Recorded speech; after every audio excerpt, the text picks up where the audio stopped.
இன்று இரவு தியானத்திற்காக தேவன் நமக்கு தந்த வேத வசனம் யோவான் 13வது அதிகாரம் 34வது வசனம். நீங்கள் ஒருவரிலொருவர் அன்பாயிருங்கள், நான் உங்களில் அன்பாயிருந்தது போல நீங்களும் ஒருவரிலொருவர் அன்பாயிருங்கள் என்கிற புதிதான கட்டளையை உங்களுக்கு கொடுக்கிறேன். கிறிஸ்துவுக்குள் பிரியமானவர்களே, நீங்கள் இயேசு கிறிஸ்துவனுடைய சீசர்கள் ஆகணும், இல்லை அவருடைய பிள்ளைகள் ஆகணும் அப்படின்னா ஒரு புதிய கட்டளையை இயேசு கிறிஸ்து கொடுக்குறாரு. அது என்ன அப்படின்னா ரொம்ப சிம்பிளாக இருக்கும் பார்க்குறதுக்கு, ஆனால் செய்கிறது ரொம்ப ரொம்ப கஷ்டமானது. நீங்கள் ஒருவரிலொருவர் அன்பாயிருங்கள் அப்படின்னு சொல்லியிருக்கிறாரு. இப்போது குடும்பத்தில் உறவினர்களிடம், கூட வேலை பார்க்குறவங்க கிட்ட, பக்கத்து வீட்டில் இருக்கிறவங்க கிட்ட, இவங்க எல்லார்கிட்டேயும் நம்ம அன்பாக இருக்கணும். அது கூட ஈஸி தான். ஆனால் உங்களுக்கு யார் துரோகம் செய்கிறாங்களோ, உங்களுக்கு எதிராக யார் சதி செய்கிறாங்களோ, உங்கள் எனிமி யாரோ அந்த சத்துருவையும் அன்பு செய்யணும் அப்படின்னு சொல்லியிருக்கிறாரு. இதுதான் கொஞ்சம் கஷ்டமான விஷயம். நன்மை செய்தவங்களுக்கு நம்ம பதிலுக்கு நன்மை செய்வதனால் என்ன பயன் அப்படின்னு வேதத்தில் போடப்பட்டிருக்குது. நமக்கு தீமை செஞ்சவங்களுக்கும் நாம் நன்மை செய்கிறது தான் முக்கியமான காரியம் இங்கே.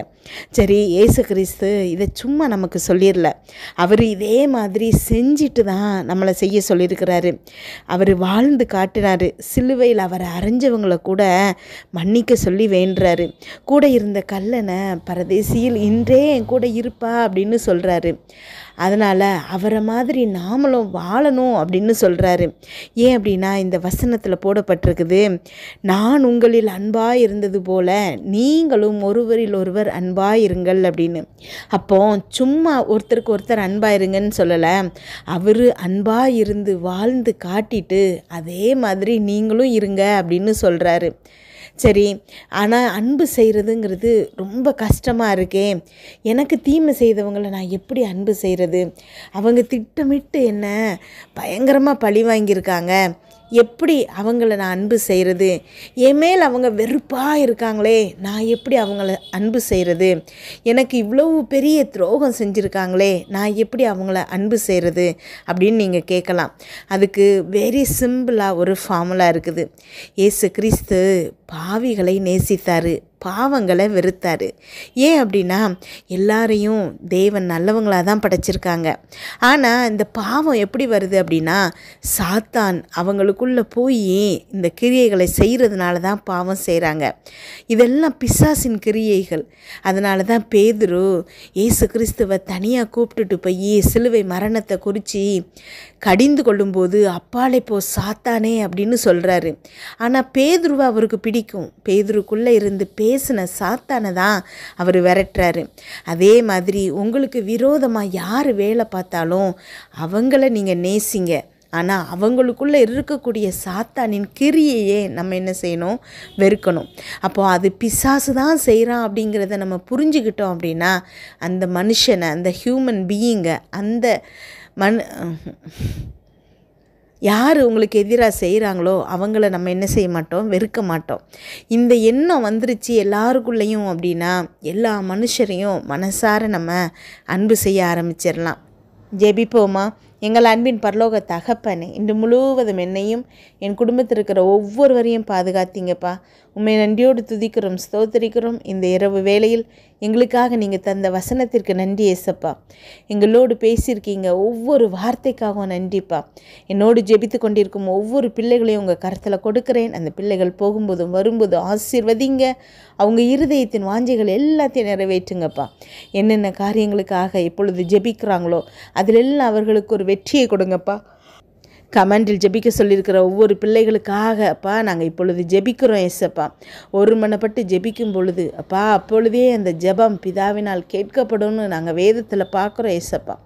இப்பொழுது அப்பா என்னோடு ஜெபித்து கொண்டிருக்கும் எல்லா பிள்ளைகளும் ஒருமனப்பட்டு ஜெபிக்கிறோம் ஏசப்பா. உண்மை நம்பி வந்திருக்கிற ஒரு பிள்ளை கூட வெறுமையாய் திரும்பக்கூடாதுப்பா. அந்த பிள்ளைகளுக்கான பதிலை நீங்கள் இன்று கொடுப்பவராக இருக்கிறமைக்காய் உமக்கு நன்றி ஏசப்பா. இன்றைய வசனத்தில் அப்பா ஒவ்வொரு பிள்ளைகளோடும் பேசியிருக்கீங்க அப்பா. அன்பு செய்வதை குறித்து அப்பா எங்களுக்கு ஒரு வெளிப்பாடை நீங்கள் கொடுத்துருக்கீங்க ஏசப்பா. நன்றி அப்பா, ஸ்தோத்திரம் ஏசப்பா. எல்லாரையும் அன்பு செய்யணும்னு சொல்லியிருக்கீங்கப்பா.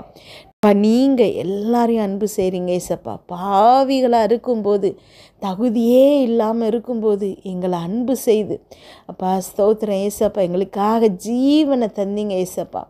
ஆமென். ஸ்தோத்திரம் ஏசப்பா. எந்த விதத்துலையும் தகுதியே இல்லாத எங்களுக்காக உம்முடைய ஜீவனை தந்தீங்க ஏசப்பா. உம்மை போல் நாங்கள் பிறரை நேசிக்கணும்னா அப்பா 1008 காரணங்கள் சொல்கிறோம்ப்பா. அவள் எனக்கு அப்படி செஞ்சிட்டா, இப்படி செஞ்சிட்டா, அப்படி பேசிட்டா, இப்படி பேசிட்டா. இல்லைப்பா, ஸ்தோத்திரமாப்பா. நன்றி ஆண்டவரே. யார் என்ன செஞ்சாலும் நான் அன்பாக தான் இருப்பேங்கிற ஒரு முடிவை இன்னைக்கு எங்கூட ஜெபிச்சிட்ருக்கிற ஒவ்வொரு பிள்ளைகளும் எடுக்கணும் ஏசப்பா.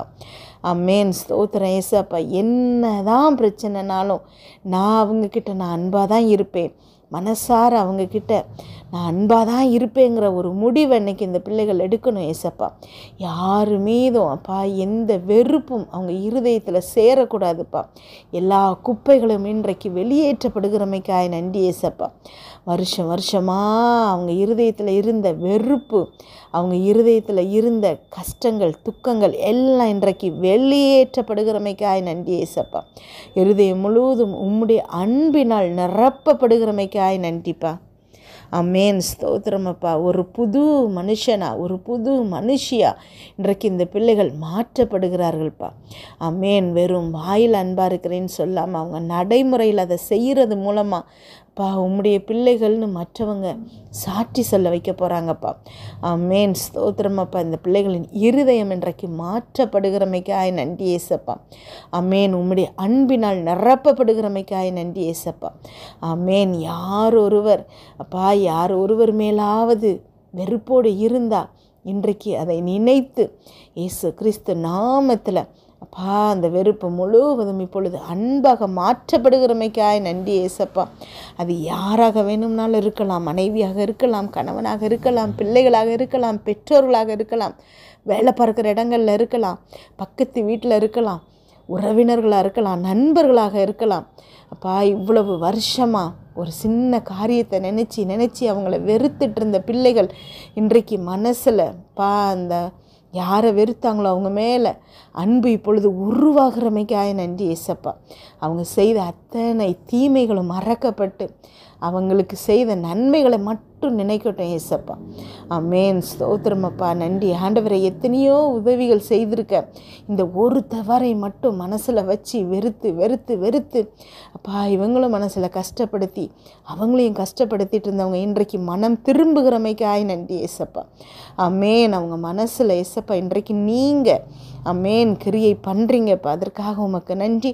முழுவதும் அவங்கக்கிட்ட ஒப்பு கொடுக்குறோம் ஏசப்பா. மன்னிக்க முடியாதவர்கள், வெறுப்பை அப்பா அவங்கள விட்டு விளக்க முடியாதவர்களுக்கு நீங்கள் உதவி செய்யுங்க ஏசப்பா.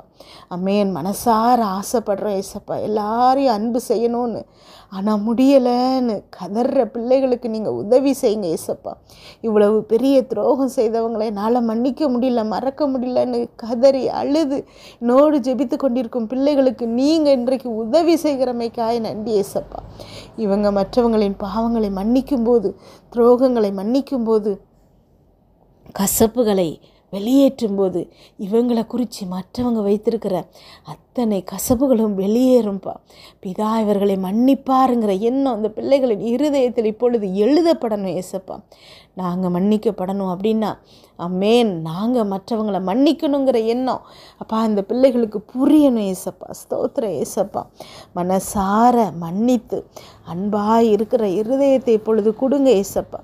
ஆமென். ஸ்தோத்திரம். ஒவ்வொரு பிள்ளைகளும் இருதயத்தில் இப்பொழுது இந்த வார்த்தைகள் அப்பா கிரியை செய்யணும் ஏசப்பா. ஜீவனுள்ள உம்முடைய வார்த்தைகள் அவர்களை அப்பா ஒழுக்கணும் ஏசப்பா. ஸ்தோத்திரம் அப்பா. ஸ்தோத்திரம். அன்பாய் நீங்கள் மாற்றுகிறமைக்காய் நன்றி ஏசப்பா. ஆமென். உமக்கு சாட்சியாக அப்பா நாங்கள் உண்மை பின்பற்றி வாழ எங்களுக்கு கிருபை கொடுத்துருக்கீங்கப்பா. அதற்காக உமக்கு நன்றி. தொடர்ந்து இந்த பிள்ளைகளை வழிநடத்துங்கப்பா. இன்று இரவு தூங்கும்போது சுகமான உறக்கத்தை கொடுங்கப்பா. இருதயத்தில் எந்த பிரச்சனையும் இல்லாமல், எந்த கசப்பும் இல்லாமல், முழு அன்போடு சமாதானத்தோடு தூங்கி காலையில் எழுந்திரிக்க வைங்க ஏசப்பா. உடைய கிருபையால் தாங்குங்க அப்பா. வீட்டை சுற்றும் இரத்தத்தை தெளிக்கிறோம். அதிலிருந்து புறப்படுகிற வல்லமை எல்லா தீங்கு, பொல்லாப்பு, பொறாமை, எரிச்சல், கெட்ட ஆவிகள், பில்லி, சூனியம், மந்திர, செய்வினை, பாவம், சாபம், நோய், விபத்து எல்லாவற்றிலிருந்து விலக்கி பாதுகாப்பதாக. நாளை காலை எழுந்திருக்கும் போது புதிய கிருபையால் தாங்குங்கப்பா. இதை கேட்டுக்கொண்டிருக்கும் ஒவ்வொரு பிள்ளைகளின் இருதயத்தையும் உங்களுடைய கிருபையினாலும் சமாதானத்தினாலும் பலப்படுத்துங்க. இயேசு கிறிஸ்துவின் மூலம் ஜெபம் கேளும் நல்ல பிதாவே, ஆமேன்.